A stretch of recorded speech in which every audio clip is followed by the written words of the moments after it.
नमस्कार विद्यार्थियों, आज हम कक्षा 7 के महाभारत का दूसरा पाठ देवव्रत का अध्ययन करेंगे, जो कि वेद व्यास जी द्वारा महाभारत लिखी गई है। उसी का दूसरा चैप्टर है देवव्रत।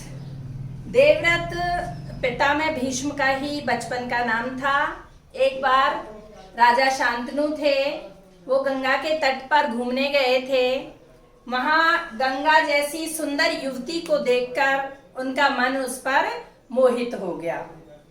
राजा ने गंगा के समक्ष विवाह का प्रस्ताव रखा तो गंगा ने बोला, ठीक है राजन, मैं आपकी पत्नी बनना स्वीकार करती हूँ, लेकिन मेरी कुछ शर्तें होंगी। तो राजा ने कहा, ठीक है गंगा, मैं तुम्हारी हर शर्त मानने को तैयार हूँ, कि मुझे वचन दीजिए। तो राजा ने हर शर्त का अच्छे से पालन करने का वचन दे दिया। तो दोनों ने विवाह कर लिया और राजा के महल में खुशी खुशी आ गए। फिर समय बीतता गया, गंगा के पुत्र पैदा हुआ। गंगा ने पुत्र को उठाया और गंगा नदी में बहा दिया। इस तरह से अपने 7 पुत्रों को गंगा ने गंगा नदी में बहा दिया। तो 8वें पुत्र को जब ले जाने लगी तो राजा बोले, धिक्कार है तुम पर, तुम कैसी माँ हो जो अपने बच्चों को अकारण ही मौत के मुंह में डाल रही हो।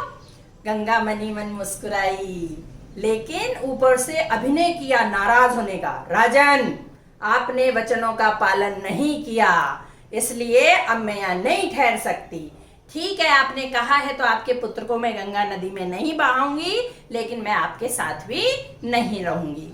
आपके पुत्र को लेकर मैं जा रही हूँ, इसका पालन पोषण करूंगी। जब ये बड़ा हो जाएगा तो मैं आपको इसे पुरस्कार स्वरूप सौंप दूंगी। अब गंगा के जाने से राजा बहुत दुखी रहने लगे।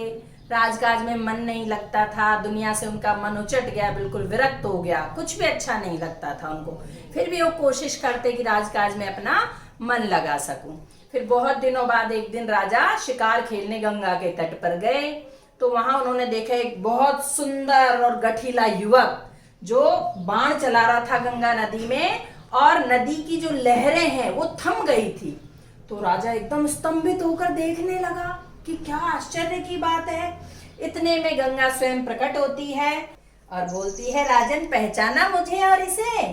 ये आपका और मेरा 8वां पुत्र देवव्रत है। इसे मुनि वशिष्ठ ने शिक्षा दी है। शास्त्र ज्ञान में शुक्राचार्य और रण कौशल में परशुराम ही इसे पराजित कर सकते हैं, इससे मुकाबला कर सकते हैं। ये जितना कुशल योद्धा है उतना ही कुशल राजनीतिज्ञ भी है। अब मैं इसे आपको सौंपती हूँ, आप अपने साथ ले जाइए इसे। गंगा ने देवव्रत का माथा चूमा और उसे राजा के साथ आशीर्वाद देकर विदा कर दिया।